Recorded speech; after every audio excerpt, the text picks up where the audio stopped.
Happy birthday, Florence! 9 years old. That's incredible. I'm so excited to read this book to you.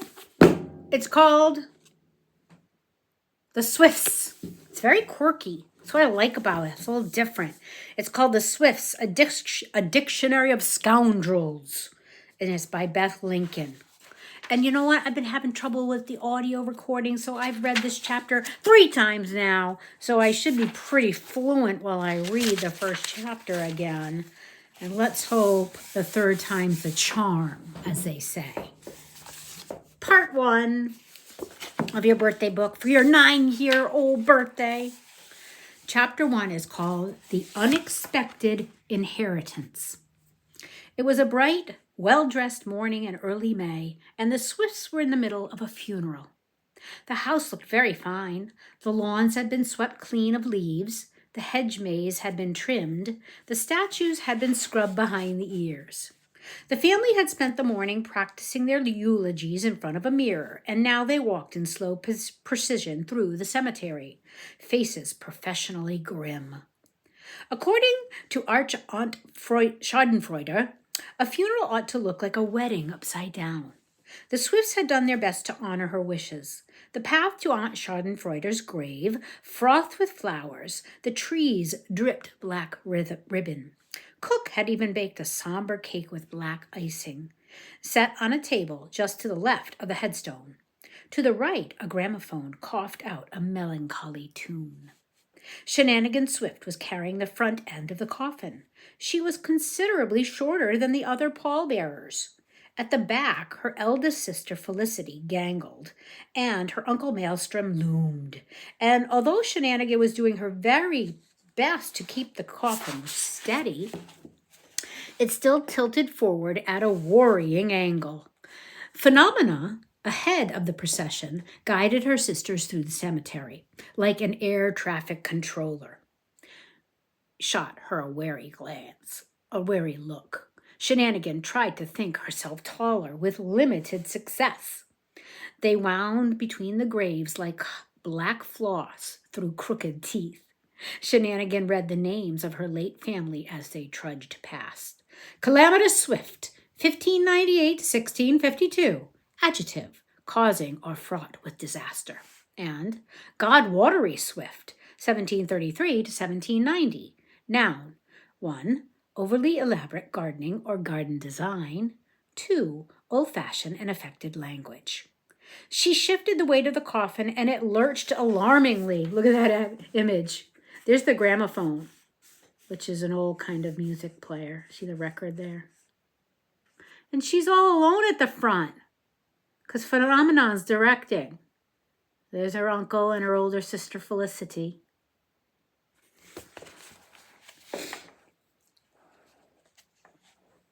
It lurched alarmingly. Felicity hissed, so Shenanigan wobbled it again just to annoy her.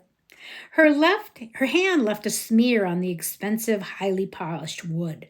Her aunt wouldn't have liked that. Aunt Schadenfreude believed you should spend more on a coffin than you would on a house, since you spent more time dead than alive. But then Aunt Schadenfreude wouldn't have liked a lot of things, like the scuffs on Shenanigan's shoes, or the twigs in her hair, or the thoughts in her head. To her right, Shenanigan read Faltress Swift, 1860 to 1889. Noun, a female offender or criminal. Shenanigan probably would have got on with her. They halted before the grave, and there was a flurry of confusion as each Swift lowered the coffin at a different speed. Maelstrom tried to set his end down slowly with dignity, but Felicity was a bit too fast, and Shenanigan was still thinking about being a faltress and not paying attention. Shenanigan, Felicity hissed again, can you please? The thing inside the coffin let out a yowl. Felicity cried out and dropped her side. With a dull thunk, the head end of the coffin hit the grass, teetered, and tipped over into the grave, the lid flying off as it went. Shenanigan leapt out of its path and straight into the black frosted cake, her outstretched palms scooping damp vanilla-scented handfills. There was a silence but for the gramophone's wheeze. The Swifts peered cautiously into the grave. The coffin lay wide open, revealing a gleam of black silk warming in the sun. Of course, there was no one in it, only John the cat, who blinked sleepily, gave a luxuriant stretch, and trotted off in the direction of the woods. Shenanigan licked the cake off her hands.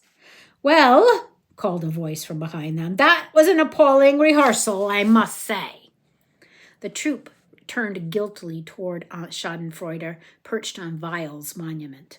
She had her walking stick in one hand and her opera glass in the other, and she was peering through these at the mess that they had made of her final resting place. "It'll be all right on the night, Auntie." Uncle Maelstrom rolled his shoulders, his joints creaking like an old ship. He picked Shenanigan up with one hand, dodging her attempts to smear icing into his beard, and set her on her feet, grinning. "All right in the morning. You're burying me at 11. Aunt Schadenfreude grumbled towards them, tightening the thick iron collar around her neck. "You are to have me in the ground by 12, finish crying by past, then head back to the house for a lunch, and you will be too distraught to eat at 1:45. That is the schedule. You do not fill me with confidence, Maelstrom." Aunt Schadenfreude's life was highly organized. She expected her death to be the same. Since she would not be around to oversee her own funeral, she had the family rehearsing the ceremony every month for as long as Shenanigan could remember.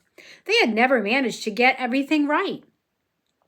"Shenanigan, Felicity, try to keep the coffin level next time. It looked like you were carrying me downhill."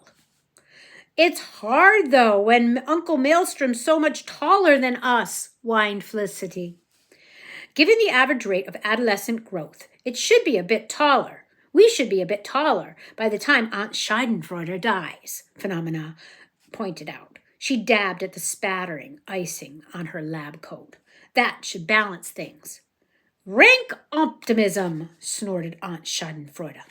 "I could drop dead before you grow another inch. Felicity, the decorations will do, I suppose. A few more bows. As for Shenanigan..."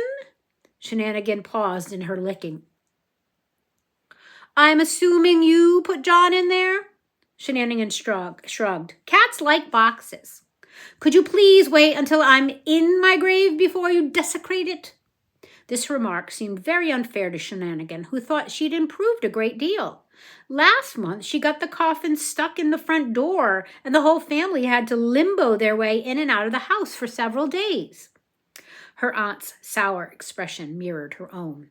"Well, you can't help your name, I suppose. We shall break for lunch. We still have to clean this up before tomorrow." With this dismissal, they trooped back to the house. Shenanigan ran a hand over the headstones as they passed, reading the names.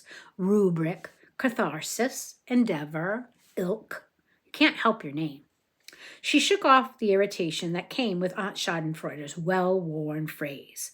Nothing could annoy her today, she vowed. Today was the day before tomorrow, and tomorrow she was going to steal her family's fortune. "Watch where you're going," Felicity snapped as Shenanigan leapfrogged over a gravestone and into her path. "How do you always manage to get underfoot?"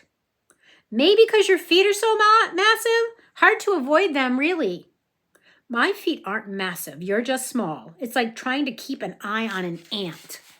Shenanigan started making clicking sounds and lunged at her sister with her hands pointed into pincers. Felicity recoiled. "Ugh, you're so weird," she groaned. She used so much longer legs to stalk away from Shenanigan. "You shouldn't antagonize her, you know." Phenomena adjusted her glasses and gave Shenanigan a knowing look. Phenomena was a scientist, so all her looks were knowing. "Don't forget what happened to your catapult." "Never," said Shenanigan. She tried to explain that she hadn't been aiming at Felicity at all, but neither Schadenfreude nor Felicity had listened. And now the Siegemaster 5000 was ashes in Cook's furnace, and Shenanigan had sworn her revenge. For starters, when she found the treasure, she would not be giving Felicity any of it. As they drew close to the house, Shenanigan noticed two unusual things. The first was that there was a car in the driveway, sleek, low-slung, bottle green, with a nose like a barracuda. It was pointed at the front door as if it were holding it hostage. The second was that Cook was coming toward them at a dead sprint. She had a smear of oil on one cheek. She must have been working on her motorbike, and her arms and legs pumped furiously. She skidded to a stop in a shower of gravel. "She's here!" she panted. Shenanigan gave a whoop of excitement and raced off in the direction of the house, leaving her family in the dust. As she ran, Shenanigan mentally went through the contents of the pack she kept ready on the roof. She had rope, a flashlight, lockpicks, a trowel, paper and pencils, a letter opener, binoculars, a packet of biscuits, and a bottle of water in case she became trapped somewhere in the house. Her relatives would probably come better prepared. She wondered if Phenomena had bothered to build the metal detector she had asked for. At first, in the gloom of the hall, Shenanigan could only see a pair of white-gloved hands. When her eyes adjusted, she could make out the rest of the woman. She was almost as pale as her gloves, with skin like an apple that had been left in a fruit bowl for one too many days, dull and loose-looking. It made it difficult to guess her age. She was wearing a tweed suit and had frizzy hair of doubtful color, inexpertly pinned back. She turned toward Shenanigan, and her little round glasses flashed. "Matriarch," she intoned, "the time has come. She blinked at Shenanigan, who, remembering her manners, was walking toward her with her palm outstretched. The woman took one look at her hands covered in cake and grave dirt and put both of her own behind her back as if she were being offered a dead rat. In an awkward pause that followed, the rest of Shenanigan's family caught up. Uncle Maelstrom sailed in under a pile of what must be the woman's luggage, 2 battered suitcases of the kind people called valises, a hat box, and several strange, long leather tubes lashed together. Shenanigan's mind immediately ran riot over what could be in the tubes. Telescopes? Stolen art? She had recently read about a very long wooden instrument called a didgeridoo that was played in Australia. Maybe their guest was Australian?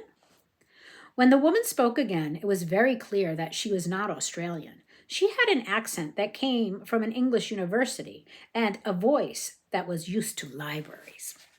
"Ah, there you are, matriarch," she said with some relief, nodding to Aunt Schadenfreude. "And Maelstrom, too, I see. The time has come again. Once more we gather." "Inheritance," Aunt Schadenfreude interrupted. "You were supposed to arrive tomorrow." Inheritance's nodding increased in speed and enthusiasm. Yes, but as I said in my letter, we have a great importance to discuss." "I did not," said Aunt Schadenfreude with a tone of someone who found excuses personally offensive, "receive a letter." "Oh," Inheritance stilled. "But I sent it weeks ago with the rest of the invitations." They all groaned in understanding. Aunt Schadenfreude distrusted anyone in uniform, be they police, soldiers, members of a marching band, sales associates, school children, firemen, or chefs. Postal workers were no exception. The only one permitted near the house was a local postie named Suleiman, who had the flu for the past 2 weeks. "Well, I suppose you're here now," allowed Aunt Schadenfreude. "And there's little we can do. Girls, this is your Aunt Inheritance. Inheritance, these are the girls, Felicity, Phenomena, and Shenanigan, in order of descending age and rising inconvenience." "Pleased to meet you," Inheritance said. That was a lie, Shenanigan knew. A lie is a mischievous thing with a life all its own, and no matter how hard you try to keep it hidden, it will surface on your face or through your hands or in the way you shift from one leg to another. Shenanigan had always been good at spotting them, and this one was hovering just underneath her aunt's left eye. Though she had been waiting for Inheritance's arrival for weeks, something about her made Shenanigan take an instant dislike. Maybe it was her watery eyes, or her white gloves, or the way she was looking at Shenanigan as if she were something she had found going moldy in the back of a cupboard. And you're important? Shenanigan asked doubtfully. She heard Maelstrom swallow a chuckle. Aunt Inheritance drew herself up. I am, she said, the archivist. It's my job. No, my calling. Her white hands fluttered to her chest, and her eyes grew glassy with emotion. My duty, my privilege, to record the lives of the Swiss for posterity. I keep our family history. I chronicle our legacy. I maintain our customs. Aunt Schadenfreude cleared her throat. Speaking of which, Inheritance, if you could get on with it briefly, mind, she warned, seeming to sense another speech. Yes, I have an experiment waiting in my lab, and it's time-sensitive, said Phenomena. And I need to figure out what to wear tomorrow, said Felicity. And I need my lunch, said Aunt Schadenfreude.